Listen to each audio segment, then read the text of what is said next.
বিসমিল্লাহির রহমানির রহিম। আসসালামু আলাইকুম। স্টোরিজ অফ ইসলাম বাংলায় আপনারা শুনছেন পূর্ণাঙ্গ সিরাতে রাসূল সাল্লাল্লাহু আলাইহি ওয়াসাল্লাম। আজকে শুনবেন তৃতীয় পর্ব। চলুন শুরু করা যাক।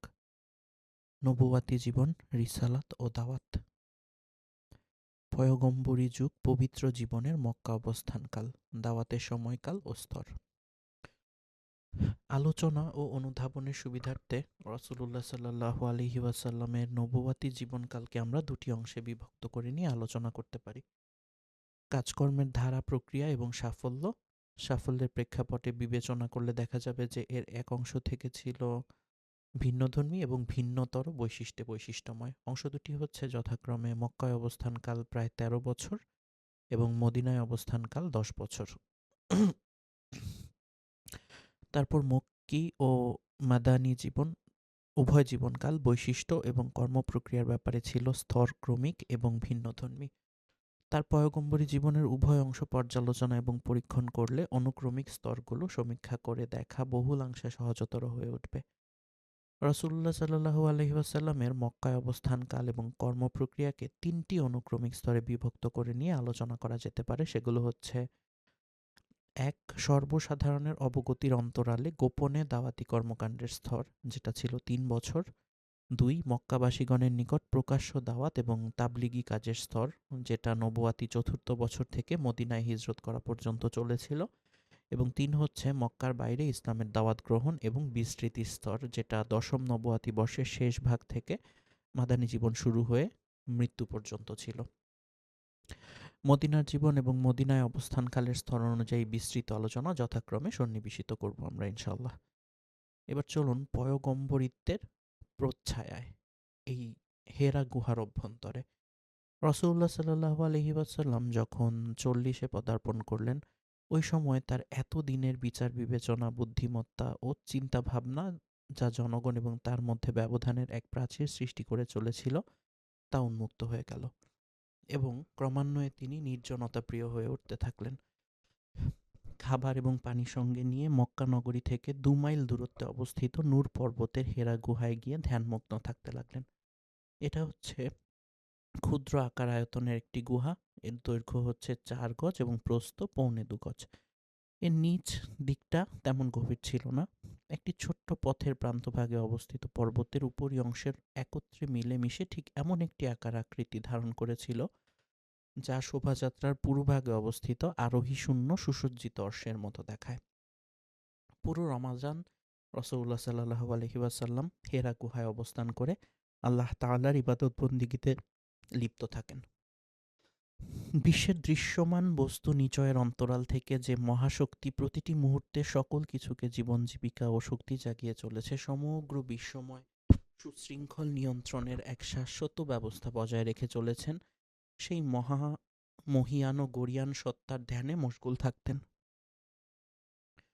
স্বগোত্রীয় লোকদের অর্থহীন বহুত্ববাদী বিশ্বাস ও পৌত্তলিক ধ্যান ধারণা তার অন্তরে দারুণ প্রতিক্রিয়া সৃষ্টি করত, কিন্তু তার সামনে এমন কোনো পথ খোলা ছিল না যে পথ ধরে তিনি শান্তি ও স্বস্তির সঙ্গে পদচারণা করতে সক্ষম হতেন। রাসূলুল্লাহ সাল্লাল্লাহু আলাইহি ওয়াসাল্লামের নির্জন প্রিয়তা ছিল প্রকৃতপক্ষে আল্লাহ তাআলার ব্যবস্থাপনার একটি অংশ। এভাবে আল্লাহ তাআলা ভবিষ্যতের এক মহতী কর্মসূচির জন্য তাকে প্রস্তুত করে নিচ্ছিলেন।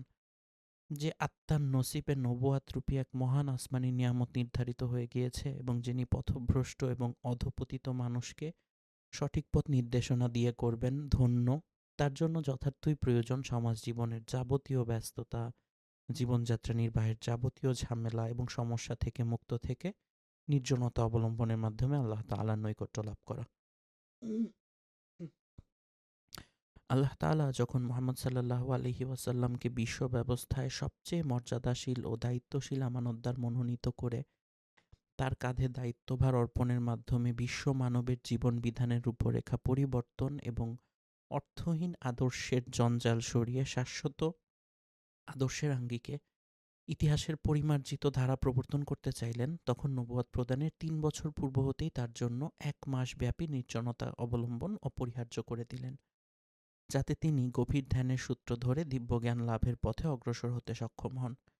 নির্জন হেরা গুহার সেই ধ্যানমগ্ন অবস্থায় তিনি বিশ্বের আধ্যাত্মিক জগতে পরিভ্রমণ করতেন এবং সকল অস্তিত্বের অন্তরালে লুক্কায়িত অদৃশ্য রহস্য সম্পর্কে চিন্তা ভাবনা ও গবেষণা করতেন, যাতে আল্লাহ তাআলার পক্ষ থেকে নির্দেশ আসা মাত্রই তিনি বাস্তবায়নের ব্যাপারে ব্রতী হতে পারেন। জিবরাইল আলাইহিসসালামের আগমন। নবী করিম সাল্লাল্লাহু আলাইহি ওয়াসাল্লামের বয়সের 40তম বছর যখন পূর্ণ হলো, এটাই হচ্ছে মানুষের পূর্ণত্ব প্রাপ্তির বয়স, এবং বলা হয়েছে যে এ বয়স হচ্ছে পয়গম্বরগণের নবুয়াত প্রাপ্তির উপযুক্ত বয়স। তখন নবুয়াতের কিছু স্পষ্ট লক্ষণ প্রকাশ হতে থাকলো রাসূলুল্লাহ সাল্লাল্লাহু আলাইহি ওয়াসাল্লামের মধ্যে। সে লক্ষণগুলো প্রাথমিক পর্যায়ে স্বপ্নের মাধ্যমে প্রকাশ পাচ্ছিল। তিনি যখনই কোনো স্বপ্ন দেখতেন তা প্রতীয়মান হতো সুবহে সাদেকের মতো। এ অবস্থার মধ্য দিয়ে অতিবাহিত হলো 6টি মাস, যা ছিল নবুয়াতের সময়সীমার 46তম অংশ, এবং নবুয়াতের সময়সীমা ছিল 23 বছর। এরপর তিনি যখন হেরা গুহায় নিরবিচ্ছিন্ন ধ্যানে নিমগ্ন থাকতেন, এবং এভাবে দিনের পর দিন, মাসের পর মাস এবং বছরের পর বছর অতিবাহিত হতে হতে তৃতীয় বর্ষ অতিবাহিত হতে থাকলো, তখন আল্লাহ তাআলা পৃথিবীর মানুষের উপর স্বীয় রহমত বর্ষণের ইচ্ছে করলেন। তারপর আল্লাহ রাব্বুল আলামিন জিবরাইল আলাইহিসসালামের মাধ্যমে তার কোরআনুল কারিমের কয়েকটি আয়াতে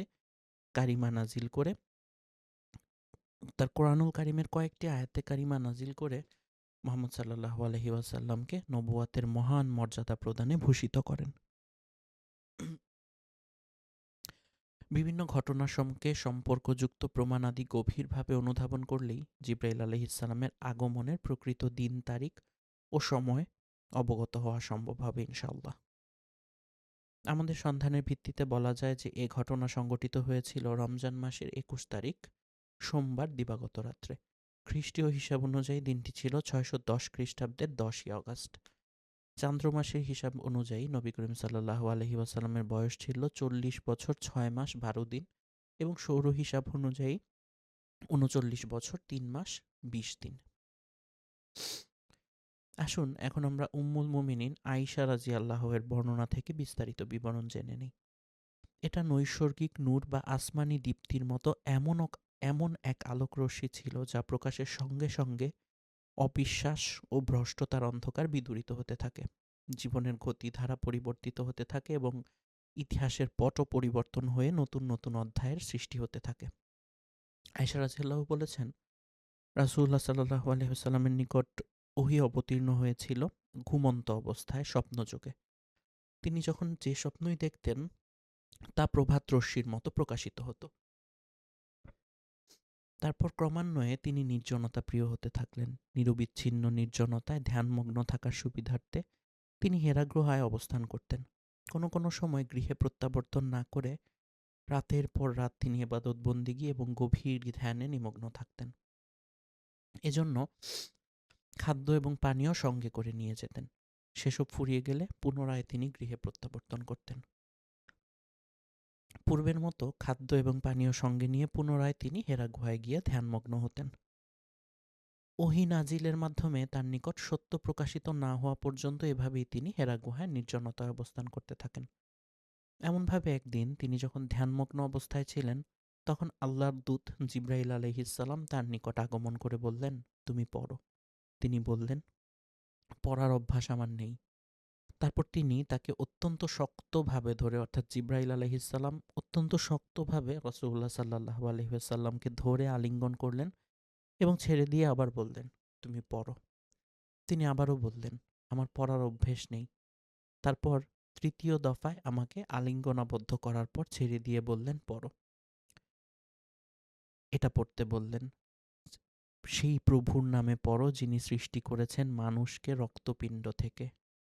পড়ো সেই প্রভুর নামে যিনি তোমাদের জন্য অধিকতর দয়ালু। তারপর ওহির আয়াতগুলো অন্তরে ধারণ করে নবী করিম সাল্লাল্লাহু আলাইহি ওয়াসাল্লাম কিছুটা অস্থির ও স্পন্দিত চিত্তে খাদিজা বিনতে খুয়াইলিদের নিকট প্রত্যাবর্তন করলেন এবং বললেন, আমাকে বস্ত্রাবৃত করো, আমাকে বস্ত্রাবৃত করো, অর্থাৎ জাম্মিলুনি জাম্মিলুনি, আমাকে কম্বল দ্বারা ঢেকে দাও, আমাকে বস্ত্রাবৃত করো। খাদিজা রাদিয়াল্লাহু আনহা তাকে শায়িত অবস্থায় বস্ত্রাবৃত করলেন। এভাবে কিছুক্ষণ থাকার পর তার অস্থিরতা ও চিত্তস্পন্দন প্রশমিত হলে তিনি তার সহধর্মীকে বললেন, আমার কি হলো? অতঃপর হেরা গুহার ঘটনা সম্পর্কে অবহিত করে বললেন, আমি খুব ভয় পাচ্ছি। তার অস্থিরতা ও চিত্তচাঞ্চল্যের ভাব লক্ষ্য করে খাদিজা রাদিয়াল্লাহু আনহা তাকে আশ্বস্ত করে বললেন, আল্লাহ কখনো আপনাকে অপমান করবেন না, কেননা আত্মীয় স্বজনদের মধ্যে আপনি সুসম্পর্ক রক্ষা করে চলেছেন। অভাগ অভাবগ্রস্তদের অভাব মোচনের চেষ্টা করেন আপনি, অসহায়দের আশ্রয় প্রদান করেন আপনি, মেহমানদের আদর যত্ন করেন, অতিথিদের আতিথেয়তা প্রদান করেন এবং ঋণগ্রস্তদের ঋণের দায় মোচনে সাহায্য করেন। যারা সত্যের পথে থাকে তাদেরকে আপনি সাহায্য করেন, নিশ্চয়ই আল্লাহ তাআলা আপনাকে অপদস্থ করবেন না। এরপর খাদিজা রাদিয়াল্লাহু আনহা তাকে স্বীয় চাচাতো ভাই অরাকা বিন নওফাল বিন আসাদ বিন আব্দুল উজ্জার নিকট নিয়ে গেলেন। জাহিলিয়াত আমলে ওরাকা খ্রিস্টান ধর্ম অবলম্বন করেছিলেন এবং ইব্রানি ভাষা পড়তে ও লিখতে শিখেছিলেন। একসময় তিনি ইব্রানি ভাষায় কিতাব লিখতেন, কিন্তু যে সময়ের কথা বলা হচ্ছে সে সময় তিনি অত্যন্ত বৃদ্ধ এবং অন্ধ হয়ে গিয়েছিলেন। খাদিজা রাদিয়াল্লাহু আনহা তাকে বললেন, ভাইজান, আপনি আপনার ভাতিজার কথা শুনুন। তিনি কি যেন সব কথাবার্তা বলছেন এবং অস্থির হয়ে পড়ছেন। ওরাকা বললেন, ভাতিজা, বলো তো তুমি কি দেখেছ, কি হয়েছে তোমার? রাসূলুল্লাহ সাল্লাল্লাহু আলাইহি ওয়াসাল্লাম যা কিছু প্রত্যক্ষ করেছিলেন এবং হেরা গুহায় যেভাবে যা ঘটেছিল সবকিছু সবিস্তারে বর্ণনা করলেন ওরাকার নিকট। আনুপূর্বিক সবকিছু শ্রবণের পর বিস্ময় বিহ্বল কণ্ঠে ওরাকা বলে উঠলেন, ইনিই তো সেই জিব্রাইল যিনি মুসা আলাইহিসসালামের নিকটও আগমন করেছিলেন। তারপর বলতে থাকলেন, হায় হায়, যেদিন আপনার স্বজাতি এবং স্বগোত্রীয় লোকেরা আপনার উপর নানাভাবে জুলুম অত্যাচার করবে এবং আপনাকে দেশ থেকে বহিষ্কার করবে, সেদিন যদি আমি শক্তিমান এবং জীবিত থাকতাম। অরাকার মুখ থেকে এ কথা শ্রবণের পর রাসূলুল্লাহ সাল্লাল্লাহু আলাইহি ওয়াসাল্লাম অবাক হয়ে জিজ্ঞেস করলেন, এ কি, ওরা আমাকে দেশ থেকে বহিষ্কার করবে? অরাকা বললেন, হ্যাঁ, তারা অবশ্যই আপনাকে দেশ থেকে বহিষ্কার করবে। তিনি আরও বললেন, শুধু আপনার কথাই নয়, অতীতে এরকম বহু ঘটনা ঘটেছে। যখনই জনসমাজে সত্যের বার্তাবাহক কোনো সাধক পুরুষের আবির্ভাব ঘটেছে, তখনই তার স্বগোত্রীয় লোকেরা নানাভাবে তার উপর জুলুম নির্যাতন চালিয়েছে এবং তাকে দেশ থেকে বহিষ্কার করেছে। তিনি আরও বললেন, মনে রাখুন, আমি যদি সেই সময় পর্যন্ত জীবিত থাকি তাহলে সর্বপ্রকারে আপনাকে সাহায্য করব, কিন্তু এর অল্পকাল পরেই ওরাকা মৃত্যুমুখে পতিত হন। এদিকে ওহী আসাও সাময়িকভাবে বন্ধ হয়ে যায়। ওহী বন্ধ। কতদিন যাবৎ ওহী বন্ধ ছিল সে ব্যাপারে ইতিহাসবেত্তাগণ কয়েকটি মতামত পেশ করেছেন। সেগুলোর মধ্যে সঠিক কথা হলো ওহী বন্ধ ছিল মাত্র কয়েকদিন। কতদিন যাবৎ ওহী বন্ধ ছিল সে ব্যাপারে ইবনে সাদ ইবনে আব্বাস থেকে একটি উদ্ধৃতি বর্ণনা করেছেন যা এ দাবির পৃষ্ঠপোষকতা করে। কোনো কোনো সূত্রে এই কথাটি প্রচারিত হয়ে এসেছে যে ২.৫ কিংবা ৩ বছর যাবৎ ওহী অবতীর্ণ বন্ধ ছিল, কিন্তু তা সঠিক নয়।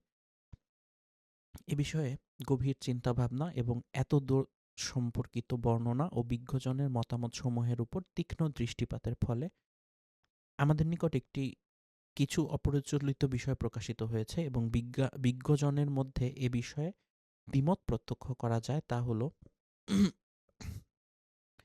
নবুয়াতের পূর্বে রাসূলুল্লাহ সাল্লাল্লাহু আলাইহি ওয়াসাল্লাম হেরা গুহায় কেবলমাত্র ১ মাস ধরে নির্জনে কাটাতেন, আর সেটি হলো প্রত্যেক বছরের রমাজান মাস। নবুয়াতের বছর ছিল এ ৩ বছরের শেষ বছর। ওই রমাজানের পুরো মাস অবস্থানের শেষে আউয়াল মাসের প্রথম সকালে বিশ্বজাহানের নবী, শেষ নবী হযরত মুহাম্মদ সাল্লাল্লাহু আলাইহি ওয়াসাল্লাম ওহী লাভে ধন্য হয়ে বাড়িতে ফিরে আসেন। তাছাড়া বুখারী মুসলিমের বর্ণনা থেকে জানা যায় যে ওহী বন্ধ হওয়ার পর দ্বিতীয়বার ওহী অবতীর্ণ হয়। রাসূলুল্লাহ সাল্লাল্লাহু আলাইহি ওয়াসাল্লাম যখন নির্জনে পুরো মাস অবস্থানের পর ফিরে আসছিলেন সেই সময়। এ হাদিস সাক্ষ্য দেয় যে ওহী বন্ধ হওয়ার পর দ্বিতীয়বার ওহী অবতীর্ণ হয় সেই দিন, যেদিন রাসূলুল্লাহ সাল্লাল্লাহু আলাইহি ওয়াসাল্লাম যে রমাদান মাসে ওহী প্রাপ্ত হন সেই মাসে শেষ হওয়ার পর শাওয়াল মাসের প্রথম দিন, কারণ এটাই ছিল হেরা গুহায় তার শেষ অবস্থান।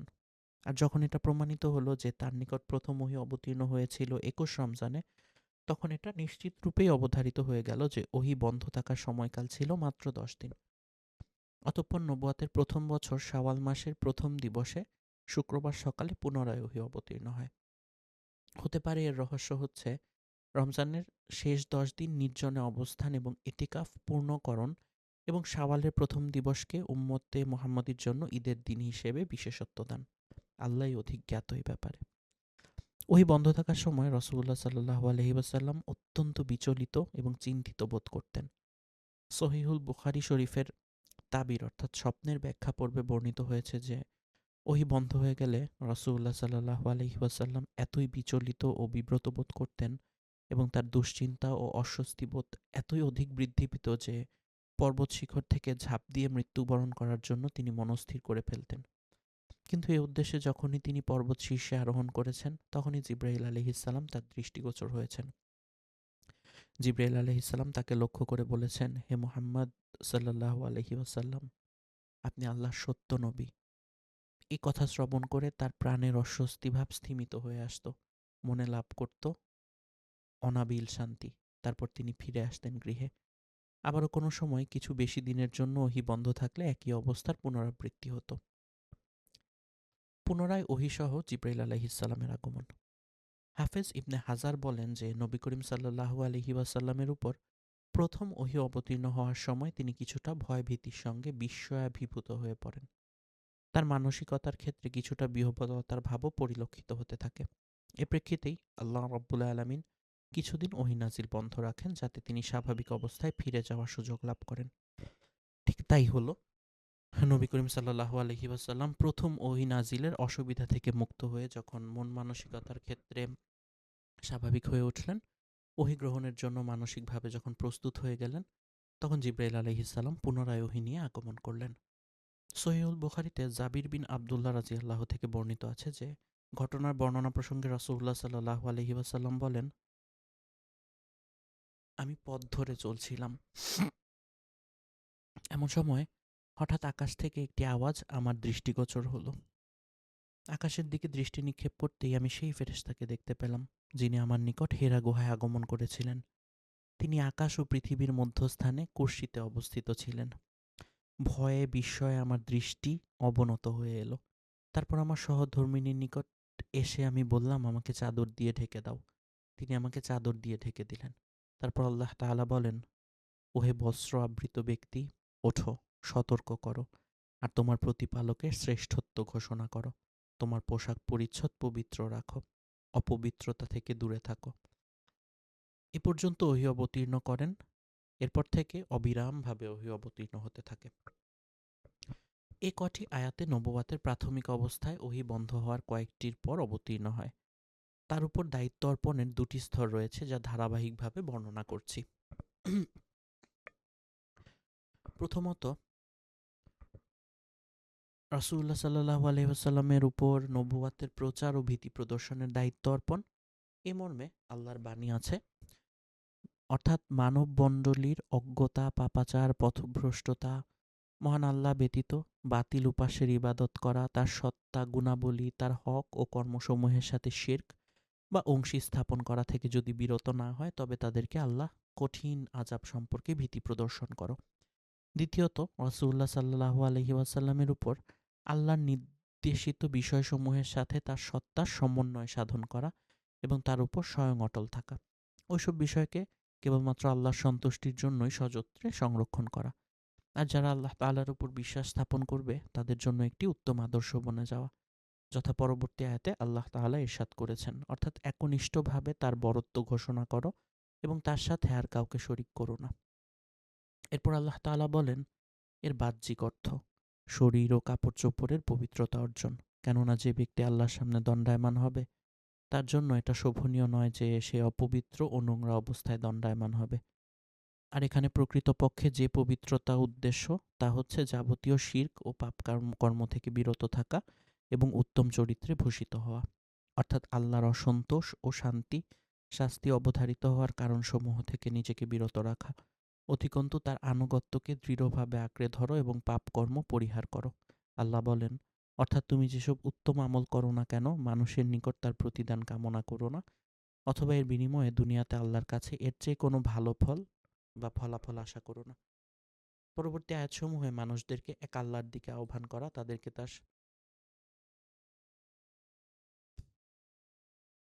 তাদেরকে তার শাস্তি ও পাকড়াও থেকে ভীতি প্রদর্শন এবং দিনের কারণে মানুষের পক্ষ থেকে যে বিরোধিতার সম্মুখীন হবেন, তাদের দ্বারা অত্যাচারিত নির্যাতিত হবেন, ওইসব বিষয়ে সতর্ক করা হয়েছে।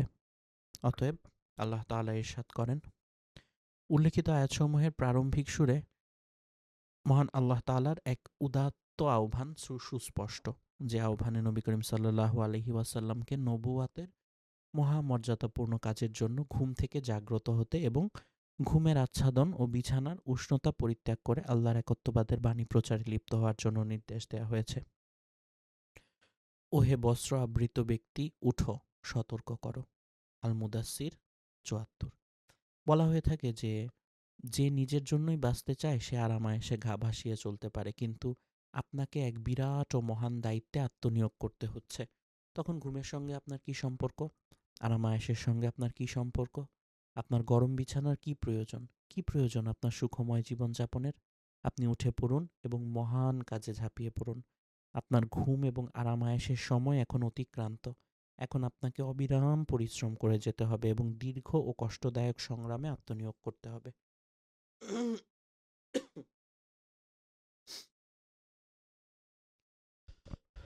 আল্লাহর পথে আহ্বান এবং কালেমার দাওয়াত ও তাবলিগি নেসাবের কাজ হচ্ছে অতীব উঁচু দরের কাজ, কিন্তু এ পথে চলার ব্যাপারটি হচ্ছে অত্যন্ত ভয়ভীতিজনক এবং বিপদসংকুল। এ কাজ রাসূলুল্লাহ সাল্লাল্লাহু আলাইহি ওয়াসাল্লামকে শান্তির ঘরবাড়ি, সুখময় পারিবারিক পরিবেশ, আরাম-আয়েশ, স্নিগ্ধ শয্যা থেকে টেনে বের করে এনে দুশ্চিন্তা, দুর্ভাবনা এবং দুঃখ কষ্টের অথৈ সাগরে নিক্ষেপ করে দিল। এনে দাঁড় করিয়ে দিল মানুষের বাহ্যিক পোশাকি আচরণ এবং শঠতাপূর্ণ আভ্যন্তরীণ প্রকৃতিগত দ্বিধাদ্বন্দ্বের দারুণ টানাপোড়েনের মাধ্যমে। তারপর নবী করিম সাল্লাল্লাহু আলাইহি ওয়াসাল্লাম তার অবস্থা ও দায়িত্ব কর্তব্য সম্পর্কে সজাগ হয়ে গেলেন এবং ২০ বছরেরও অধিককাল যাবৎ সেই জাগ্রত অবস্থার মধ্য দিয়ে অতিবাহিত করলেন। এ দীর্ঘকাল যাবৎ সুখ শান্তি আরামায়েশ বলতে তার আর কিছুই রইল না। সব কিছুকেই তিনি করলেন বিসর্জন। তার জীবন নিজের কিংবা পরিবার পরিজনদের জন্য আর রইল না। তার জীবন রইল আল্লাহর কাজের জন্য দায়বদ্ধ।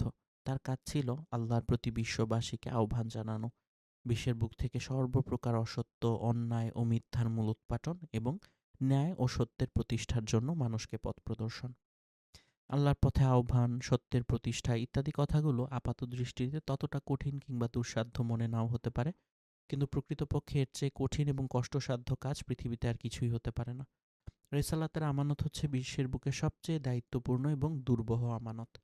এ আমানত হচ্ছে এক পক্ষে বিশ্বময় মানবের চরম উৎকর্ষ ও বিকাশের আমানত এবং অন্য পক্ষে যাবতীয় বাতিল এবং গায়রুল্লাহর প্রভাব প্রতিহত করে তাকে ধ্বংস করার আমানত। কাজে তার কাঁধে যে বোঝা চাপানো হয়েছিল তা ছিল সমগ্র মানবতার বোঝা, সমগ্র মতবাদের বোঝা এবং ময়দানে ময়দানে জেহাদ ও তা প্রতিহত করার বোঝা। ২০ বছরেরও অধিককাল যাবৎ অবিরামভাবে তিনি ব্যাপক ও বহুমুখী সংগ্রামের মধ্য দিয়ে জীবন অতিবাহিত করেন। সেই দীর্ঘকাল যাবৎ, অর্থাৎ যখন তিনি আসমানি আহ্বান শ্রবণের মাধ্যমে অত্যন্ত কঠিন ও কণ্টকময় দায়িত্বপ্রাপ্ত হলেন, তখন থেকেই তাকে কোনো এক অবস্থা অন্য কোনো অবস্থা সম্পর্কে বিন্দুমাত্র গাফেল কিংবা উদাসীন রাখতে পারেনি। আল্লাহ তাআলা তাকে আমাদের এক সমগ্র মানবতার পক্ষ থেকে উত্তম বিনিময় প্রদান করুন। আমিন। এবার চলুন ওহির প্রকারভেদগুলো দেখে নিই। এখানে আমরা আলোচনার মূল বিষয়াদি থেকে একটু সরে গিয়ে, অর্থাৎ রেসালাত এবং নবুয়াতের বরকতময় বিষয়াদির বিস্তৃত বিবরণ লিপিবদ্ধ করার পূর্বে ওহির প্রকৃতি এবং প্রকারভেদ সম্পর্কে কিছুটা আলোচনা করার প্রয়োজন বোধ করছি, কারণ এটাই হচ্ছে রেসালাতের উৎস এবং প্রচারের উপায়। ওহির প্রকৃতি এবং প্রকারভেদ সম্পর্কে আল্লামা ইবনুল কাইয়ুম যে আলোচনা করেছেন তা নিম্নে লিপিবদ্ধ করা হলো। সত্য স্বপ্ন। নবুয়াতের প্রাথমিক অবস্থায় স্বপ্নের মাধ্যমে নবী করিম সাল্লাল্লাহু আলাইহি ওয়াসাল্লামের উপর ওহী অবতীর্ণ হয়। ফেরেশতা দেখা না দিয়ে, অর্থাৎ অদৃশ্য অবস্থান থেকেই রাসূলুল্লাহ সাল্লাল্লাহু আলাইহি ওয়াসাল্লামের অন্তরে ওহী প্রবেশ করিয়ে দেন। এ প্রসঙ্গে নবী করিম সাল্লাল্লাহু আলাইহি ওয়াসাল্লাম যেমনটি ইরশাদ করেছেন, জিবরাইল আলাইহিস সালাম ফেরেশতা আমার অন্তরে এ কথা নিক্ষেপ করলেন যে কোনো আত্মা সে পর্যন্ত মৃত্যুবরণ করবে না যে পর্যন্ত তার ভাগ্যে যতটুকু খাদ্যের বরাদ্দ রয়েছে তা পুরোপুরিভাবে পেয়ে না যাবে। অতএব তোমরা আল্লাহকে সমীহ করো এবং রুজি অন্বেষণের জন্য ভালো পথ অবলম্বন করো। রুজি প্রাপ্তিতে বিলম্বিত হওয়ায় তোমরা আল্লাহর অসন্তোষের পথ অন্বেষণ যেন উদ্বুদ্ধ না হও, কারণ আল্লাহর নিকট যা কিছু রয়েছে তা তার আনুগত্য ছাড়া পাওয়া দুষ্কর।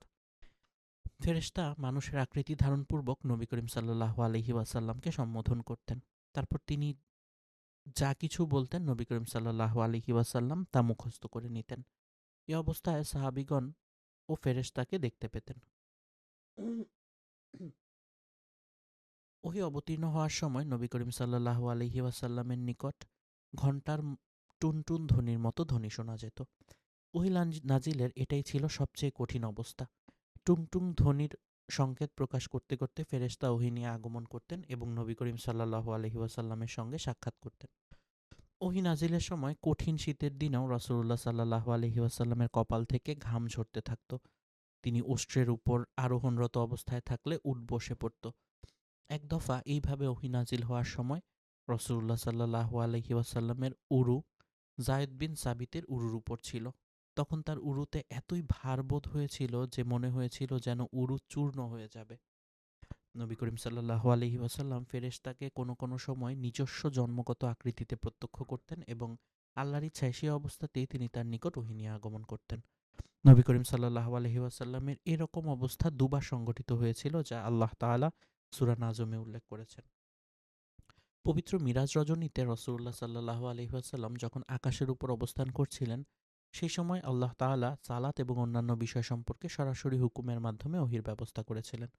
আল্লাহ তাআলার সঙ্গে নবী করিম সাল্লাল্লাহু আলাইহি ওয়াসাল্লামের সরাসরি কথোপকথন যেমনটি হয়েছিল, তেমনি মুসা আলাইহিস সালামের সঙ্গেও হয়েছিল। মুসা আলাইহিস সালামের সঙ্গে যে আল্লাহ তাআলার কথোপকথন হয়েছিল, কোরআন কারিমে তা অকাট্যভাবে প্রমাণিত হয়েছে, কিন্তু আল্লাহ তাআলার সঙ্গে নবী করিম সাল্লাল্লাহু আলাইহি ওয়াসাল্লামের কথোপকথনের ব্যাপারটি হাদিস দ্বারা প্রমাণিত হয়েছে, কোরআন দ্বারা নয়। কোনো কোনো লোক পর্দা বা আবরণ ব্যতিরেকে আল্লাহ এবং তার রাসূল সাল্লাল্লাহু আলাইহি ওয়াসাল্লামের সামনাসামনি কথোপকথনের মাধ্যমে ওহী নাজিলের অষ্টম রীতির কথা বলেছেন, কিন্তু ইসলামের পূর্বসূরিদের হতে শুরু করে পরবর্তী সময়কাল পর্যন্ত এ পদ্ধতিতে ওহী নাজিলের ব্যাপারে মতভেদ চলে আসছে।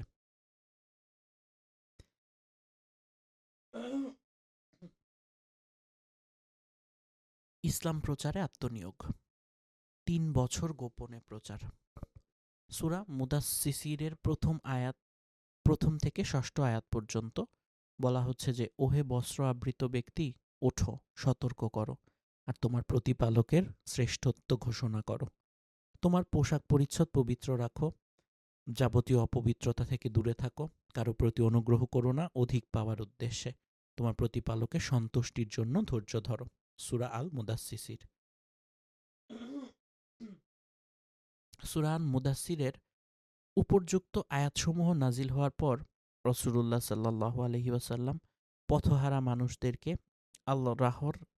আল্লাহর পথে দাওয়াত দেওয়ার কাজ শুরু করলেন, এমন অবস্থায় যে তার জাতি কুরাইশদের মূর্তি ও প্রতিমার পূজা অর্চনা ব্যতীত তখন কোনো দিনই ছিল না। তাদের সঠিক কোনো হজ ছিল না, তবে তারা হজ করত যেভাবে তাদের পিতৃপুরুষদেরকে দেখেছে। তাদের আত্মসম্মান, আত্মমর্যাদা ও বংশগৌরব ব্যতীত কোনো সৎ চরিত্র ছিল না। তাদের কোনো সমস্যা তলোয়ার ব্যতীত সমাধান হতো না। তা সত্ত্বেও মক্কা ছিল আরববাসীগণের ধর্মীয় চেতনার কেন্দ্রস্থল। এ মক্কাবাসী ছিলেন কাবার তত্ত্বাবধায়ক ও খাদেমগণ। এজন্যই দূরবর্তী স্থানের তুলনায় মক্কায় সংস্কারমুখী কর্মসূচি বাস্তবায়নের ব্যাপারটি ছিল অনেক বেশি কঠিন ও কষ্টকর। এ অবস্থার পরিপ্রেক্ষিতেও প্রাথমিক পর্যায়ে মক্কায় প্রচার এবং তাবলীগের কাজকর্ম সন্তর্পণে ও সংগোপনে করার প্রয়োজন ছিল, যাতে মক্কাবাসীগণের সামনে আকস্মিকভাবে বৈপ্লবিক কিংবা উত্তেজনামূলক কোনো অবস্থার সৃষ্টি না হয়। ইসলাম কবুলকারী প্রথম দল। এটি খুবই স্বাভাবিক এবং সঙ্গত কথা যে রাসূলুল্লাহ সাল্লাল্লাহু আলাইহি ওয়াসাল্লামের চেয়ে কাছের, সবচেয়ে ঘনিষ্ঠ এবং সবচেয়ে নির্ভরযোগ্য ছিলেন সর্বপ্রথম তিনি তাদেরকে ইসলামের দাওয়াত পেশ করেছিলেন। অর্থাৎ রাসূলুল্লাহর কাছের মানুষ যারা ছিলেন তাদেরকেই তিনি ইসলামের দাওয়াত পেশ করেছিলেন। এ দলের মধ্যে ছিলেন পরিবারের লোকজন, ঘনিষ্ঠ আত্মীয় এবং ঘনিষ্ঠ বন্ধুবান্ধব। অধিকন্তু প্রাথমিক পর্যায়ে তিনি ওই সকল লোককে সত্যের প্রতি আহ্বান জানিয়েছিলেন যাদের মুখমণ্ডলে কল্যাণ এবং সত্যপ্রীতির আভাস ছিল সুস্পষ্ট। তাছাড়া যারা নবী করিম সাল্লাল্লাহু আলাইহি ওয়াসাল্লামের সততা, সত্যবাদিতা এবং পরিষ্কার পরিচ্ছন্নতা সম্পর্কে সুবিদিত ছিলেন এবং এ কারণে তার প্রতি এত বেশি অনুরক্ত এবং শ্রদ্ধাশীল ছিলেন যে প্রথম আহ্বানেই সাড়া দিয়ে তারা ইসলাম কবুল করেন এবং প্রথম মুসলিম হওয়ার এক দুর্লভ গৌরব অর্জন করেন। এদের তালিকা শীর্ষে ছিলেন উম্মুল মুমিনিন নবীপত্নী খাদিজাতুল কুবরা, তার স্বাধীনতাপ্রাপ্ত কৃতদাস জায়দ বিন হারিসা বিন সুরাহবিল কালবি, তার চাচাতো ভাই আলী বিন আবু তালিব, যিনি তখনও তার লালন পালনাধীন শিশু ছিলেন, এবং তার সাউর গুহার সঙ্গী আবু বকর সিদ্দিক। এরা সকলে প্রথম দিনেই মুসলিম হয়েছিলেন। তারপর আবু বকর রাদিয়াল্লাহু ইসলামের প্রচার কাজে বেশ তৎপর হয়ে ওঠেন। তিনি অত্যন্ত জনপ্রিয়, কোমল স্বভাব, পছন্দনীয় অভ্যাসের অধিকারী, সৎ চরিত্র এবং দরাজ দিল ব্যক্তি ছিলেন। তার দানশীলতা, দূরদর্শিতা, ব্যবসা বাণিজ্য এবং সৎ সাহচর্যের কারণে তার নিকট লোকজনের গমনাগমন প্রায় সব সময় লেগে থাকত। পক্ষান্তরে তিনি তার নিকট আগমন ও প্রত্যাগমনকারী এবং আশপাশে বসবাসকারীগণের মধ্যে যাকে বিশ্বাসযোগ্য মনে করতেন তার সামনেই ইসলামের দাওয়াত পেশ করতেন।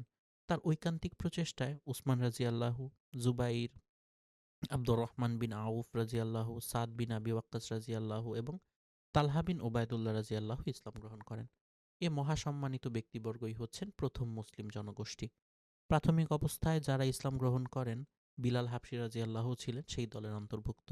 এরপর ইসলাম গ্রহণ করেন বনু হারিস বিন ফেহর গোত্রের আবু উবায়দা, আমির বিন জারা রাজিয়াল্লাহু, আবু সালামা বিন আব্দুল আসাদ মাখজুমি রাজিয়াল্লাহু, আরকাম বিন আবিল আরকাম রাজিয়াল্লাহু, উসমান বিন মাজউন জুমাহি রাজিয়াল্লাহু এবং তার দু ভাই যথাক্রমে কুদামা এবং আবদুল্লাহ, উবায়দা বিন হারিস বিন মুত্তালিব বিন আব্দে মানফ, সাইব বিন জায়দ এবং তার স্ত্রী অর্থাৎ ওমারের বোন ফাতিমা বিনতে খাত্তাব, খাব্বাব বিন আরাত তামিমি রাজিয়াল্লাহু, জাফার বিন আবু তালিব ও তার স্ত্রী আসমা বিনতে উমাইস, খালিদ বিন সাইদ বিন আস আল উমামি ও তার স্ত্রী আমিনা বিনতে খালাফ, অতঃপর তার ভাই আমর বিন সাইদ বিন আস, হাতিব বিন হারিস জুমাহি ও তার স্ত্রী ফাতিমা বিনতে মুখাল্লিল ও তার ভাই খাত্তাব বিন হারিস এবং তার স্ত্রী ফুকাইহা বিনতে ইয়াসার ও তার ভাই মামার বিন হারিস, মুত্তালিব বিন আজহার জুহরি ও তার স্ত্রী রামলা বিনতে আবু আউফ, নাউম বিন আবদুল্লাহ বিন নুহাম আদমি।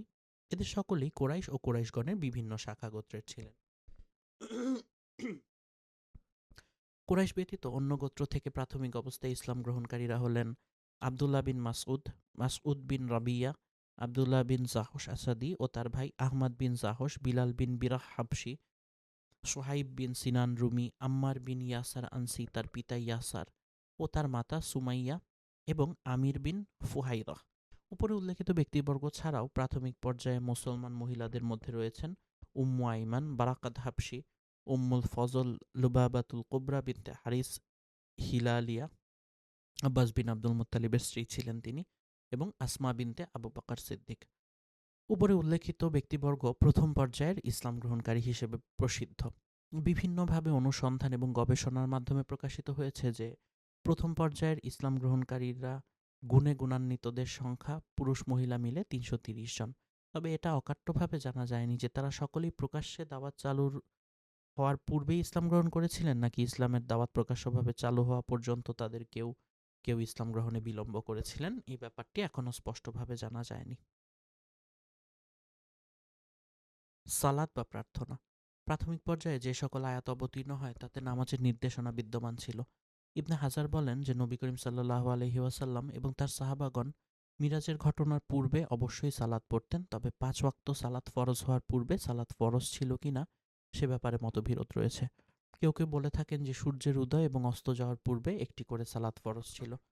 হারিস বিন ওসামা ইবনে লাহিয়ার মাধ্যমে বর্ণনাকারীদের মিলিত পরম্পরা সূত্রের বরাতে জায়দ বিন হারিসা বর্ণনা করেছেন যে রাসূলুল্লাহ সাল্লাল্লাহু আলাইহি ওয়াসাল্লামের নিকট যখন প্রথম ওহী অবতীর্ণ হলো তখন জিবরাইল আলাইহিস সালাম আগমন করলেন এবং তাকে অজুর পদ্ধতি শিক্ষা দিলেন। যখন অজু শেখা সমাপ্ত হলো তখন এক চুল্লি পানি লম্বা স্থানে ছিটিয়ে দিলেন। ইবনে মাজাও এ মর্মে হাদিস বর্ণনা করেছেন। বারা বিন আজিজ এবং ইবনে আব্বাস হতেও ওই ধরনের হাদিস বর্ণিত হয়েছে। ইবনে আব্বাস থেকে বর্ণিত হাদিসে একথা উল্লেখ রয়েছে যে সালাত প্রাথমিক ফরজকৃত কর্তব্যসমূহের অন্তর্ভুক্ত ছিল।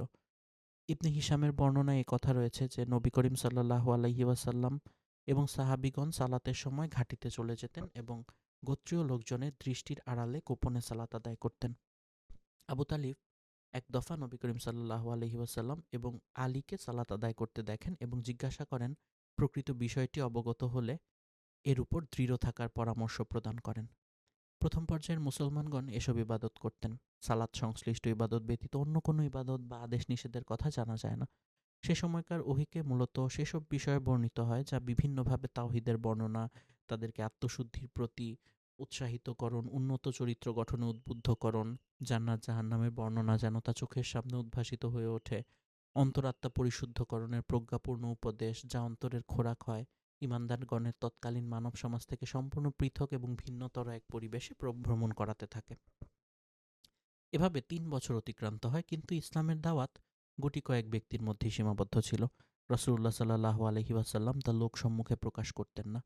তবে কুরাইশরা ইসলামের খবর জানত এবং মক্কাতে ইসলামের কথা ছড়িয়ে পড়ে এবং লোকসমাজে এর মৃদু গুঞ্জন চলতে থাকে। আবার কেউ কেউ একে ঘৃণাও করত এবং মুমিনদের সাথে শত্রুতার ভাব দেখাত।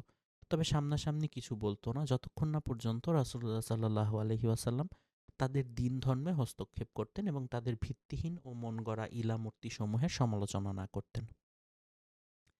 প্রকাশ্য প্রচার। প্রকাশ্য দাওয়াতের প্রথম আদেশ। ভ্রাতৃত্বের বন্ধনে আবদ্ধ ও পরস্পর সাহায্য সহযোগিতার মাধ্যমে মুমিনদের যখন একটি দল সৃষ্টি হলো এবং রিসালাতের বোঝা বহনের মতো যোগ্যতা অর্জিত হলো এবং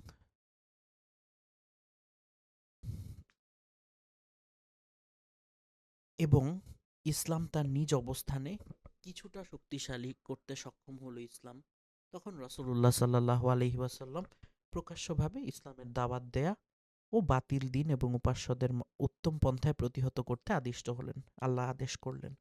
এ বিষয় সম্পর্কে সর্বপ্রথম আল্লাহ তাআলার এ বাণীটি অবতীর্ণ হয়। আশ-শুআরার ২৬ নম্বর আশ-শুআরার ২১৪ নম্বর আয়াতে এসেছে, আর তুমি সতর্ক করো তোমার নিকটাত্মীয় স্বজনদের। এটি হচ্ছে সূরা শুআরার আয়াত এবং এ সূরাতে সর্বপ্রথমে মুসা আলাইহিসসালামের ঘটনা বর্ণনা করা হয়েছে। এতে মুসা আলাইহিসসালামের নবুয়াতের প্রারম্ভিক কাল কিভাবে অতিবাহিত হয়েছিল, বনী ইসরাইল সহ কিভাবে তিনি হিজরত করে ফিরআউনের কবল থেকে পরিত্রাণ লাভ করলেন এবং পরিশেষে কিভাবে সদল বলে ফিরআউনকে নিমজ্জিত করা হলো, সেসব কথা বলা হয়েছে। অন্য কথায়, ফিরআউন এবং তার কওমকে আল্লাহর দ্বীনের দাওয়াত প্রদান করতে গিয়ে মুসা আলাইহিসসালামকে যে সকল পর্যায়ে অতিক্রম করতে হয়েছিল এবং কী ছিল সেই সব কর্মকাণ্ড, এগুলোর একটি বর্ণনা করা হলো।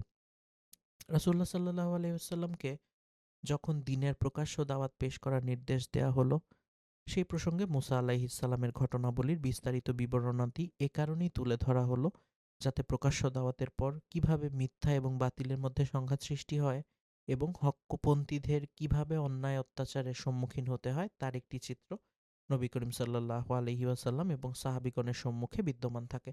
দ্বিতীয়ত, এ সূরার মাধ্যমে নবী রাসূলদের মিথ্যা প্রতিপন্নকারী জাতিসমূহ যথা ফিরআউন ও তার দল ব্যতীত নূহ আলাইহিসসালামের সম্প্রদায়, আদ, সামুদ, ইব্রাহিম আলাইহিসসালামের সম্প্রদায়, লূত আলাইহিসসালামের সম্প্রদায় এবং আসহাবুল আইকার পরিণতির কথা উল্লেখিত হয়েছে। সম্ভবত এর উদ্দেশ্য হচ্ছে যে সকল কওম নবী রাসূলদের মিথ্যা প্রতিপন্ন করেছে তাদের উপর তাদের হঠকারিতার পরিণতি কী কৌশলে আল্লাহ তাদের ধ্বংস করে দিতে পারেন, তাদের পরিণতি কতটা ভয়ানক হতে পারে এবং ঈমানদারগণ অজস্র বিপদ-আপদ পরিবেষ্টিত থেকেও আল্লাহর রহমতে কিভাবে পরিত্রাণ লাভ করে থাকেন তা তুলে ধরাই হচ্ছে এর নিগুড় উদ্দেশ্য। আত্মীয় স্বজনদের নিকট প্রচারের নির্দেশ। প্রথম সম্মেলন। এ আয়াতে অবতীর্ণ হওয়ার পর নবী করিম সাল্লাল্লাহু আলাইহি ওয়াসাল্লাম বনু হাশিম গোত্রকে একত্রিত করে এক সম্মেলনের আয়োজন করেন। সেই সম্মেলনে বনু মুত্তালিব বিন আবদে মানাফেরও একদল লোক উপস্থিত ছিলেন। সম্মেলনে উপস্থিত লোকদের সংখ্যা ছিল প্রায় ৪৫ জন। সম্মেলনের শুরুতে রাসূলুল্লাহ সাল্লাল্লাহু আলাইহি ওয়াসাল্লাম আলোচনা শুরু করবেন ঠিক এই মুহূর্তে আবু লাহাব আকস্মিকভাবে বলে উঠলেন, দেখো, এরা সকলেই তোমার নিকটাত্মীয়, চাচা, চাচাতো ভাই ইত্যাদি। বাচালতা বাদ দিয়ে এদের সাথে ভালোভাবে কথাবার্তা বলার চেষ্টা করবে। তোমার জানা উচিত যে তোমার জন্য সকল আরববাসীদের সঙ্গে শত্রুতা করার শক্তি আমাদের নেই। তোমার আত্মীয়-স্বজনদের পক্ষে তোমাকে ধরে কারারুদ্ধ করে রাখাই কর্তব্য। সুতরাং তোমার জন্য তোমার পিতৃপরিবারই যথেষ্ট। তুমি যদি তোমার ধ্যান ধারণা এবং কথাবার্তায় অটল থাকো, তবে এটা অনেক সহজ এবং স্বাভাবিক যে সমগ্র কুরাইশ গোত্র তোমার বিরুদ্ধে অস্ত্র ধারণ করবে এবং অন্যান্য আরব গোত্র এ ব্যাপারে সহায়তা করবে। তারপর এটা আমার জানার বিষয় নয় যে স্বীয় পিতৃপরিবারের আর অন্য কেউ তোমার চেয়ে বড় সর্বনাশা হতে পারে। আবু লাহাবের এ জাতীয় অর্থহীন আস্ফালনের প্রেক্ষাপটে নবী করিম সাল্লাল্লাহু আলাইহি ওয়াসাল্লাম সম্পূর্ণ নীরবতা অবলম্বন করলেন এবং ওই নীরবতার মধ্য দিয়েই সম্মেলন শেষ হয়ে গেল। দ্বিতীয় সম্মেলন। এরপর নবী করিম সাল্লাল্লাহু আলাইহি ওয়াসাল্লাম স্বগোত্রীয় লোকজনদের একত্রিত করে দ্বিতীয় সম্মেলনের ব্যবস্থা করেন। সম্মেলনে উপস্থিত জনতাকে উদ্দেশ্য করে তিনি বলেন, সমস্ত প্রশংসা আল্লাহ তাআলার জন্য। আমি তার প্রশস্তি বর্ণনা করছি এবং তারই সাহায্য প্রার্থনা করছি। তার উপর বিশ্বাস স্থাপন করছি আর তার উপরেই নির্ভর করছি এবং সাক্ষ্য প্রদান করছি যে আল্লাহ ব্যতীত অন্য কেউ উপাসনার যোগ্য নয়। তিনি একক এবং অদ্বিতীয়, তার কোনো অংশীদার নেই।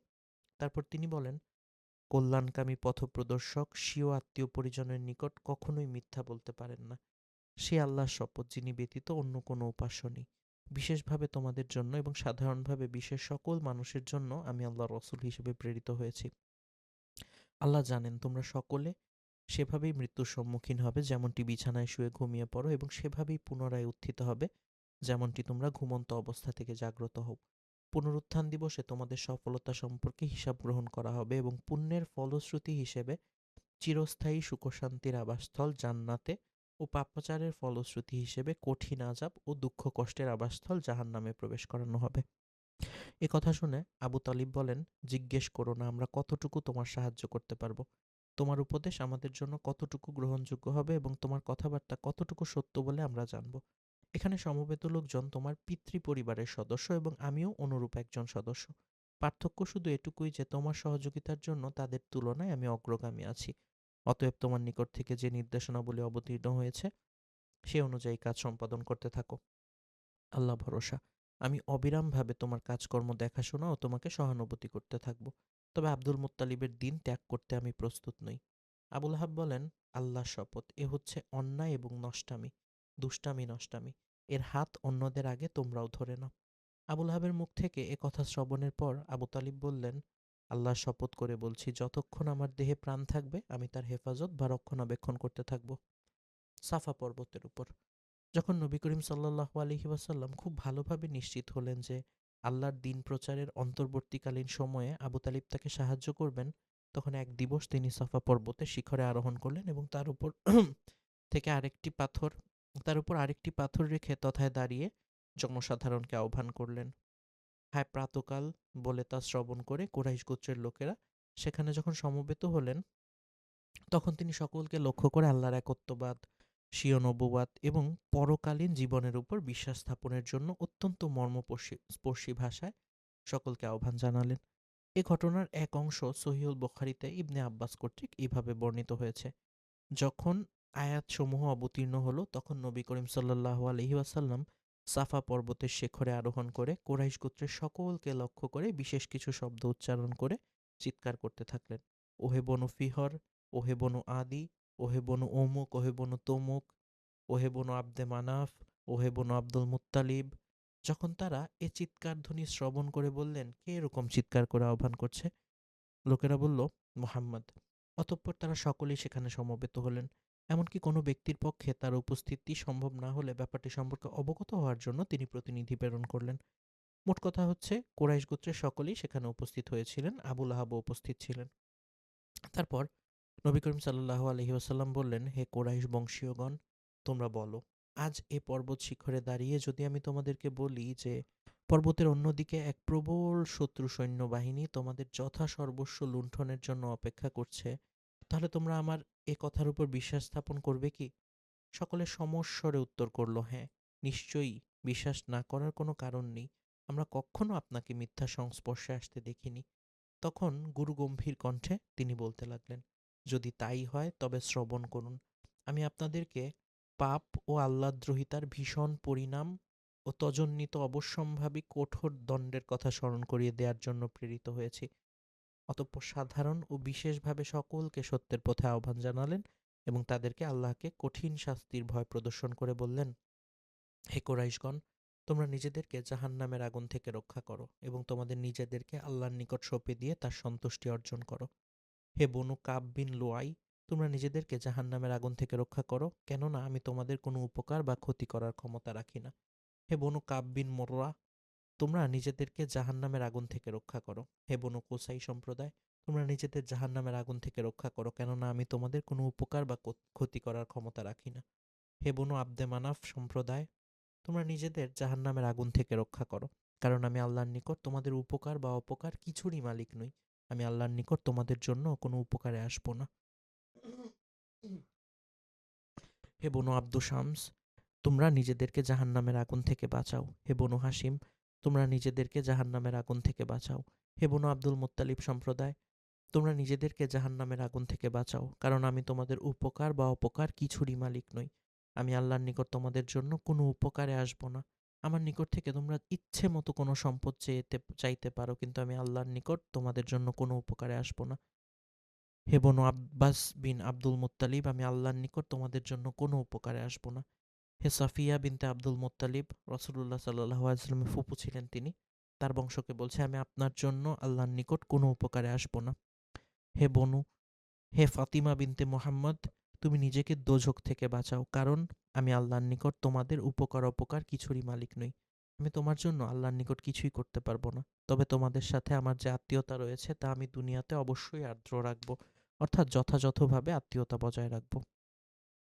যখন এই ভীতি প্রদর্শনমূলক বক্তব্য শেষ হলো, সম্মেলন ভেঙে গেল এবং লোকজন যার যার মতো চলে গেল। কেউ কোনো প্রতিবাদ করলো না, কিন্তু আবুল আহাব মন্দ উদ্দেশ্য নিয়ে নবী করিম সাল্লাল্লাহু আলাইহি ওয়াসাল্লামের নিকটে এসে বলে উঠলেন, তোর সর্বনাশ হোক, এজন্য কি তুই এখানে আমাদেরকে সমবেত করেছিস? এর ফলশ্রুতিতে আয়াতে কারিমা অবতীর্ণ হলো, তাব্বাত ইয়াদা আবি লাহাবি ওয়াতাব, আবু লাহাবের হাত ধ্বংস হোক।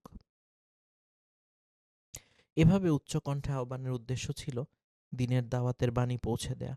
এর মাধ্যমে রাসূলুল্লাহ সাল্লাল্লাহু আলাইহি ওয়াসাল্লাম তার নিকটস্থ লোকেদের মাঝে এটা পরিষ্কার করলেন যে তাঁর রিসালাতকে সত্যায়ন করার অর্থই হলো রাসূল সাল্লাল্লাহু আলাইহি ওয়াসাল্লাম এবং তাদের মধ্যে একটা সৌহার্দ্যপূর্ণ জীবনের সূত্রপাতকরণ। আর আরবে যে আত্মীয় সম্বন্ধের যে মজবুত ভিত্তি রয়েছে তা আল্লাহর পক্ষ থেকে আসা সতর্কবাণীর তুলনায় নিতান্তই নগণ্য। এর প্রতিধ্বনি মক্কার অলিতে-গলিতে পৌঁছেইনি এমন সময় নাজিল হলো সূরা আল হিজর। কাজেই তোমাকে যে বিষয়ের হুকুম দেয়া হয়েছে তা জোরে সোরে প্রকাশ্যে প্রচার করো, আর মুশরিকদের থেকে মুখ ফিরিয়ে নাও। এ আয়াত অবতীর্ণের পর রাসূলুল্লাহ সাল্লাল্লাহু আলাইহি ওয়াসাল্লাম মুশরিক সমাজে ও অলিগলি ঘুরে ঘুরে প্রকাশ্যভাবে দাওয়াত দেয়া শুরু করলেন। তাদের নিকট আল্লাহর কিতাব পড়ে শোনাতে থাকলেন। অন্যান্য রাসূলগণ যা দাওয়াত দিতেন তাই প্রচার করতে থাকলেন, অর্থাৎ, হে আমার সম্প্রদায়, তোমরা আল্লাহর ইবাদত করো, তিনি ছাড়া তোমাদের কোনো ইলা নেই, এবং দৃষ্টির সামনেই আল্লাহর ইবাদত করতে লাগলেন। অতঃপর তিনি প্রকাশ্য দিবালোকে কুরাইশ নেতাদের সম্মুখে কাবা গৃহ প্রাঙ্গণে সালাত আদায় করতেন। তার দ্বীনের দাওয়াত দ্রুত ছড়িয়ে পড়তে লাগলো এবং একের পর এক লোকজন শান্তির ধর্ম ইসলামে দীক্ষিত হতে থাকলেন। ফলশ্রুতিতে যারা ইসলাম গ্রহণ করেছেন এবং যারা ইসলাম গ্রহণ করেননি, এই উভয় দলের বাড়িতে বাড়িতে হিংসা বিদ্বেষ শত্রুতা বিরোধিতা ক্রমেই বেড়ে চলল, এবং কোরাইশগণ সর্বদিক থেকে মুমিনদের ঘৃণা করতে থাকলেন এবং তাদের সাধ্যমতো ইসলামের সাথে মন্দ আচরণ করতে লাগলো। হজ যাত্রীদেরকে বাধা দেওয়ার বৈঠক। যে সময়ের কথা ইতিপূর্বে বলা হলো, সেই সময়ে কোরাইশগণের সামনে আরও একটি সমস্যা দেখা দিল। রাসূলুল্লাহ সাল্লাল্লাহু আলাইহি ওয়াসাল্লামের প্রকাশ্য প্রচার অভিযানের কয়েক মাস অতিবাহিত হতে না হতেই হজের মৌসুম এসে উপস্থিত হলো। যেহেতু এই মৌসুমে আরব ভূমির দূর দূরান্ত থেকে বিভিন্ন গোত্রের প্রতিনিধি দলের আগমন আরম্ভ হয়ে যাবে, এবং যেহেতু মুহাম্মদ সাল্লাল্লাহু আলাইহি ওয়াসাল্লাম তাদের নিকট প্রচার অভিযান শুরু করবেন, সেহেতু তার সম্পর্কে সমাগত সকলের নিকট এমন এক কথা বলার প্রয়োজন বোধ করলেন যার ফলে মুহাম্মদ সাল্লাল্লাহু আলাইহি ওয়াসাল্লামের উপর ক্রিয়ার সৃষ্টি করবে না, অর্থাৎ নবীজির কথা শুনে তারা আর বিশ্বাস করবে না, বা তাদের নবীজির দাওয়াত তাদের উপর কোনো কাজ করবে না। এ প্রেক্ষিতে এ ব্যাপারে আলাপ আলোচনা এবং সলা পরামর্শের জন্য তারা অলিদ বিন মুগীরার গৃহে সমবেত হলেন। অলিদ বললেন, এ ব্যাপারে তোমাদের মতামত ঠিক করো, যাতে এ নিয়ে তোমাদের পরস্পরের মধ্যে মতবিরোধ কিংবা মতপার্থক্যের সৃষ্টি না হয়, এবং তোমাদের একজনের কথাকে অন্যজন যেন মিথ্যা প্রতিপন্ন না করে। অন্যরা বললেন, আপনি একটা মুখ্য মন্তব্য ঠিক করে দিন, তাহলেই তা আমাদের সকলের জন্য গ্রহণযোগ্য হবে। তিনি বললেন, না, তা হবে না, বরং তোমরা বলবে এবং আমি তা শুনব। অলিদের এ কথার পর কয়েকজন সমস্বরে বলে উঠলেন, আমরা মন্তব্য করব যে তিনি কাহিন। অলিদ বললেন, না, আল্লাহর শপথ, তিনি কাহিন নন, অর্থাৎ গণক নন। আমরা অনেক কাহিন দেখেছি, ইনি তো কাহিনদের মতো গুনগুন করে গান গান না, ছন্দাকারে কবিতা আবৃত্তি করেন না, কিংবা কবিতা রচনাও করেন না। অন্যরা বললেন, তাহলে আমরা তাকে একজন পাগল বলবো। ওলীদ বললেন, না, তিনি তো পাগল নন, আমরা পাগল দেখেছি, তার শখ, তার রকম সকম সম্পর্কে আমরা জানি। এ লোকের মধ্যে পাগলাদের মতো দম বন্ধ করে থাকা, অস্বাভাবিক কোনো কাজকর্ম করা, অসংলগ্ন কথাবার্তা বলা কিংবা অনুরূপ কোনো কিছুই তো দেখি না। অন্যরা বললেন, তাহলে আমরা বলবো যে তিনি একজন কবি। ওলীদ বললেন, তার মধ্যে কবির কোনো বৈশিষ্ট্য নেই যে তাকে কবি বলা হবে। রজজ, হাজব, হাজজ, কারিজ, মাকজুম, মাবসুত ইত্যাদি সর্বপ্রকার কাব্যরীতি সম্পর্কে আমরা অবগত আছি। যাই হোক, তার কথাবার্তাকে কিছুতেই কাব্য বলা যেতে পারে না। অন্যরা বললেন, তাহলে আমরা তাকে জাদুকর বলবো।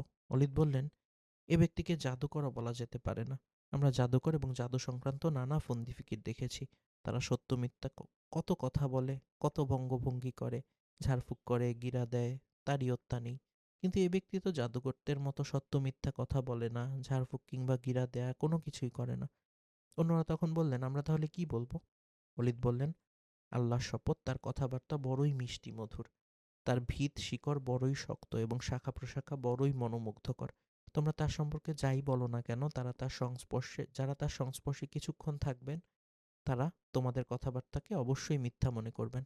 তারপর কিছুক্ষণ ভেবে নিয়ে পুনরায় তিনি বললেন, তার সম্পর্কে যদি কিছু বলতেই হয় তাহলে খুব জোর জাদুকর বলতে পারো, তার এটা কিছু উপযোগী বলে মনে হতে পারে। তিনি এমন সব কথা উত্থাপন করেছেন যা জাদু বলেই মনে হয়। তিনি পিতা পুত্রের মধ্যে, স্বামী স্ত্রীর মধ্যে, ভাই ভাইয়ের মধ্যে, গোত্রে গোত্রে, আত্মীয় স্বজনদের মধ্যে বিভেদ সৃষ্টি করে দিয়েছেন। শেষ পর্যন্ত তারা তাকে জাদুকর বলার সিদ্ধান্তে একমত হয়ে সেখান থেকে প্রস্থান করলেন। কোনো কোনো বর্ণনায় কথাও বলা হয়েছে যে অলিদ যখন তাদের প্রস্তাবসমূহ প্রত্যাখ্যান করে দিলেন তখন তারা বললেন, আপনি তাহলে আপনার গ্রহণযোগ্য অভিমত ব্যক্ত করুন। প্রত্যুত্তরে অলিদ বললেন, আমাকে তবে কিছু চিন্তা ভাবনা করার সুযোগ দাও। এরপর তিনি বহুক্ষণ ধরে চিন্তা ভাবনা করেন এবং উল্লেখিত অভিমত ব্যক্ত করেন। এ ব্যাপারে অলিদ সম্পর্কে সূরা মুদাসসিরের ১৬টি আয়াত অবতীর্ণ হয়েছে। ছেড়ে দাও আমাকে তার সঙ্গে বোঝাপড়া করার জন্য, যাকে আমি এককভাবে সৃষ্টি করেছি, আর তাকে অর্থাৎ অলিদ বিন মুগিরাকে দিয়েছি অঢেল ধনসম্পদ আর অনেক ছেলে, যারা সব সময় তার কাছেই থাকে, এবং তার জীবনকে করেছি সচ্ছল ও সুগম। এরপরেও সে লোভ করে যে আমি তাকে আরও দিই। কক্ষনো না, সে ছিল আমার নিদর্শনের বিরুদ্ধাচারী। শীঘ্রই আমি তাকে উঠাবো শাস্তির পাহাড়ে, অর্থাৎ তাকে দিব বিপদের পর বিপদ। সে চিন্তা ভাবনা করলো এবং সিদ্ধান্ত নিল। ধ্বংস হোক সে। কিভাবে সে কোরআনের অলৌকিকতা স্বীকার করার পরও কেবল অহমিকার বশবর্তী হয়ে নবুয়াতকে অস্বীকার করল? আবারও ধ্বংস হোক সে। সে সিদ্ধান্ত নিল কিভাবে? তারপর সে তাকালো, তারপর ভুরু কুঁচকালো আর মুখ বাঁকালো। তারপর সে পিছনে ফিরল আর অহংকার করল। তারপর বলল, এ তো জাদু ছাড়া আর কিছু নয়, এ তো পূর্ব থেকেই চলে আসছে, এটা তো মানুষের কথা মাত্র। শীঘ্রই আমি তাকে জাহান্নামের আগুনে নিক্ষেপ করব। যার মধ্যে কয়েকটি আয়াতে তার চিন্তার ধরন সম্পর্কিত সূত্র তুলে ধরা হয়েছে। এরশাদ হয়েছে যে সে চিন্তা ভাবনা করলো এবং সিদ্ধান্ত নিল। ধ্বংস হোক সে। কিভাবে সে কোরআনের অলৌকিকতা স্বীকার করার পরও কেবল অহমিকার বশবর্তী হয়ে নবুয়াতকে অস্বীকার করার সিদ্ধান্ত নিল? আবারও ধ্বংস হোক সে। সে সিদ্ধান্ত নিল কিভাবে? তারপর সে তাকালো, তারপর সে ভুরু কুঁচকালো আর মুখ বাঁকালো। তারপর সে পিছনে ফিরল আর অহংকার করল।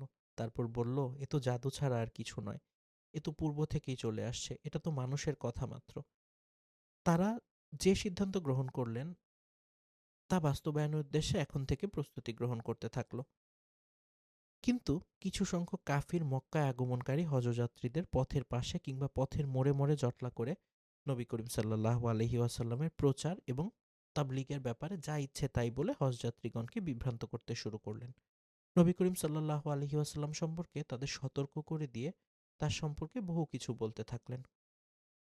হজের মৌসুমে হজযাত্রীগণের শিবিরে এবং ওকাজ, মাজিন্না এবং জুলমাজাজ বাজারে নবী করিম সাল্লাল্লাহু আলাইহি ওয়াসাল্লাম যখন আল্লাহর একত্ব এবং দ্বীনের তাবলীগ করতেন, তখন আবু লাহাব তার পিছন পিছন গিয়ে বলতেন, এর কথায় তোমরা কান দিও না, সে মিথ্যুক এবং বেদীন হয়ে গিয়েছে।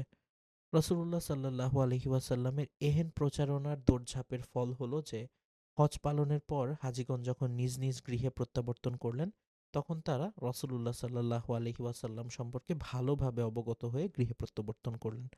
তাছাড়া তারা একথাও অবগত হয়ে গেলেন যে মুহাম্মদ সাল্লাল্লাহু আলাইহি ওয়াসাল্লাম নবুয়াত দাবি করেছেন। এভাবে হজযাত্রীগণের মাধ্যমেই নবী করিম সাল্লাল্লাহু আলাইহি ওয়াসাল্লামের নবুয়াত এবং ইসলামের প্রাথমিক কথাবার্তা সমগ্র আরব জাহানে বিস্তার লাভ করল।